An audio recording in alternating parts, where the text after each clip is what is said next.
খোলাটো বন্ধ কৰা নাই। ফেন ক্লাব খুলিব পাৰিব, কিন্তু যিজনে ফেন ক্লাব খুলিব তেওঁ কংগ্ৰেছ দলৰ বিষয়ববীয়া হ'ব নোৱাৰিব। ইতিমধ্যে পলিটিকেল এফেয়াৰ্ছ কমিটিত লোৱা এই সিদ্ধান্ত ৰাজহুৱা কৰা হৈছে। বিজেপি দলৰ প্ৰধানমন্ত্ৰী নৰেন্দ্ৰ মোদীৰ ফেন থকাৰ দৰে কংগ্ৰেছ দলত ৰাহুল গান্ধী আৰু সোনিয়া গান্ধীৰ ফেন থাকিব। আমাৰ পলিটিকেল এফেয়াৰ্ছ কমিটিত আমি যিবিলাক সিদ্ধান্ত লৈছিলোঁ ইতিমধ্যে মই মিটিং শেষ হোৱাৰ পিছত গোটেই কথাবিলাক ৰাজহুৱা কৰিছোঁ। আমি কোনো ফেন ক্লাব বন্ধ কৰা সিদ্ধান্ত লোৱা নাই। আমাৰ কংগ্ৰেছ দলত যিটো আলোচনা হৈছিল সভাত, যিহেতু আমি কোৱাৰ আগতে কথাটো ওলাই গৈছে, অলপ ভুলকৈ ওলাইছে। আমি কৈছোঁ যে আমি সকলো কংগ্ৰেছ দলৰ নেতা কৰ্মীবিলাক হৈছোঁ ৰাহুল গান্ধী সোনিয়া গান্ধীৰ ফেন। যেনেকৈ বিজেপি মানুহবিলাক নৰেন্দ্ৰ মোদী ডাঙৰীয়া আৰু অমিত শ্বাহ ডাঙৰীয়াৰ ফেন, তেনেকৈ আমি সকলো কংগ্ৰেছী সোনিয়া গান্ধী আৰু ৰাহুল গান্ধীৰ ফেন হয়। গতিকে যদি কোনোবাই ফেন ক্লাব খোলে তেওঁলোক দলৰ বিষয়ববীয়া হ'ব নালাগে। আমি ফেন ক্লাব খুলিব নালাগে, ফেন ক্লাব বন্ধ কৰক কোৱা নাই। ফেন ক্লাব খুলিব পাৰিব, কিন্তু কংগ্ৰেছ দলৰ বিষয়ববীয়া হ'ব নালাগে। অসমীয়া ভাষাত যিমানবোৰ তুচ্ছ তাচিল্যৰ শব্দ আছে সেই সকলোবোৰ কংগ্ৰেছ দলৰ বিৰুদ্ধে ব্যৱহাৰ কৰিছে অখিল গগৈয়ে। বিজেপি আৰু অখিল গগৈৰ মাজত এতিয়া কংগ্ৰেছক গালি পৰাৰ প্ৰতিযোগিতা চলিছে। এই সন্দৰ্ভত বিশেষ একো প্ৰতিক্ৰিয়া নিদিয়ে ভূপেন বৰাই, কেৱল সকলো কথা লিপিবদ্ধ কৰি ৰাখিছে বুলি উল্লেখ কৰে। অখিল গগৈ ডাঙৰীয়া এতিয়া অসমীয়া ভাষাত যিমানবিলাক তুচ্ছ তাচিল্য কৰিব পৰা শব্দ আছে গোটেই শব্দবিলাক কংগ্ৰেছ দলৰ বিৰুদ্ধে ব্যৱহাৰ কৰি আছে। আপোনালোকেও দেখি আছে, ৰাইজেও দেখি আছে। যিমান তুচ্ছ তাচিল্য বিজেপিয়ে কৰি পেলাই ভাল পায়, এতিয়া বিজেপি আৰু অখিল গগৈ ডাঙৰীয়াৰ মাজত এটা প্ৰতিযোগিতা চলিছে যে কোনে কংগ্ৰেছক আটাইতকৈ বেছিকৈ তুচ্ছ তাচিল্য কৰিব পাৰে। ৰাইজেও দেখি আছে, সংবাদ মাধ্যমেও চব দেখুৱাই আছে। আমি সেই কথাখিনিত এতিয়া একো প্ৰতিক্ৰিয়া দিব বিচৰা নাই। আমি চব নোট কৰি গৈছোঁ, আমি সকলো নোট কৰি গৈছোঁ। এতিয়া কেৱল পঞ্চায়ত নিৰ্বাচনক লৈহে চিন্তিত প্ৰদেশ কংগ্ৰেছৰ সভাপতিগৰাকী।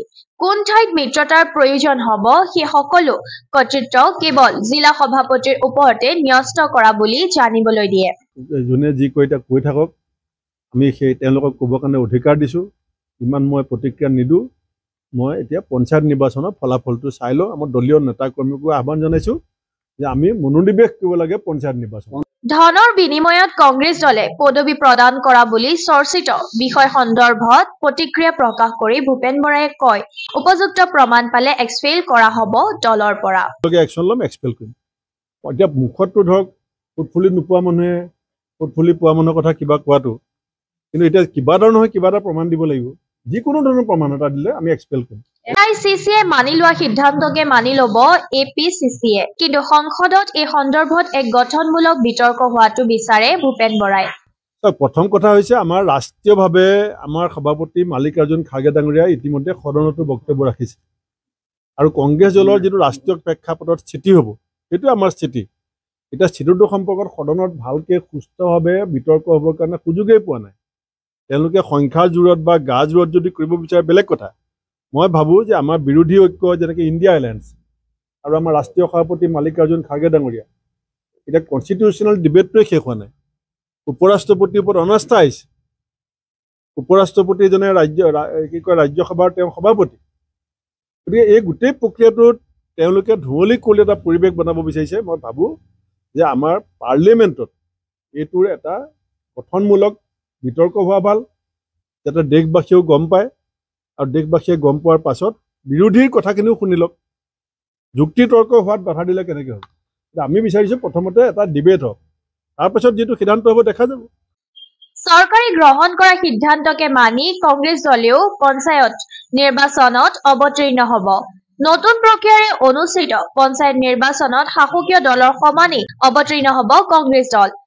চৰকাৰে যিটো নতুন নিয়ম কৰিছে, জিলা পৰিষদৰ কাৰণে চিম্বল আছে, আঞ্চলিক পঞ্চায়তৰ সদস্যৰ কাৰণে চিম্বল আছে। আমি মানি লৈছোঁ, যেতিয়া সদনত যেতিয়া এটা কথা গৃহীত হৈ যায় তেতিয়া গণতান্ত্ৰিক ব্যৱস্থাটোৰ এটা ৰাজনৈতিক দল হিচাপে আমাৰ মানি লোৱাৰ কোনো বিকল্প নাথাকে। কাৰণ বিজেপিয়ে কৰিছে চেঞ্জ এটা, আমি মানি লৈছোঁ, আমি তেনেকৈয়ে খেলিম। ৱাৰ্ড মেম্বাৰত যিহেতু চিম্বল নাই, সেইকাৰণে আমি জিলা সভাপতিসকলক কৈছোঁ প্ৰথমতে চাব লাগে যে সেই ৱাৰ্ডটোত কোনজন মানুহ ৱাৰ্ড মেম্বাৰ হ'লে অঞ্চলটো মানুহে ভাল পাব বা ৰাইজেও ভোট দি ভাল পাব। আগতে আমি চিম্বল দিওঁ, গতিকে আমি দল হিচাপে অলপ আমাৰ ফালৰ পৰা সিদ্ধান্তটো আগতীয়াকৈ লওঁ। এতিয়া আমি কৈছোঁ আমি পৰ্যবেক্ষণ কৰিব লাগে যে ৱাৰ্ড মেম্বাৰ যিহেতু চিম্বল নাই, পঞ্চায়ত প্ৰেচিডেণ্ট যিহেতু নতুন প্ৰক্ৰিয়াৰে হ'ব আৰু পঞ্চায়তত বিজেপিও নন পলিটিকেল বুলি কৈ আছে, আমি চাম বিজেপিয়ে কিমান নন পলিটিকেল হয়।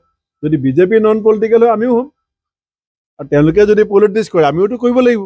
বিধানসভা নিৰ্বাচনত মুখ্যমন্ত্ৰী হিমন্ত বিশ্ব শৰ্মা, সিন্ডিকেট আৰু তেওঁৰ পৰিয়াল অসমত দুৰ্নীতি ভ্ৰষ্টাচাৰৰ ঘাই শিপা। এনেদৰে অভিযোগ তুলি ভূপেন বৰাই কয়, কংগ্ৰেছ দল কিয় মৌন হৈ থাকিব? চাওক, দুৰ্নীতি ভ্ৰষ্টাচাৰৰ যিডাল ঘাই শিপা, এজোপা গছৰ যেনেকৈ শিপাই শিপা থাকে, কিন্তু গছজোপা উভালিবলৈ হ'লে আপুনি ঘাই শিপাডাল উভালিব লাগিব।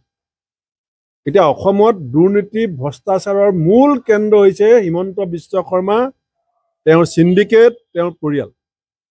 এনেকুৱা অবাধ লুণ্ঠন, এনেকুৱা অবাধ দুৰ্নীতি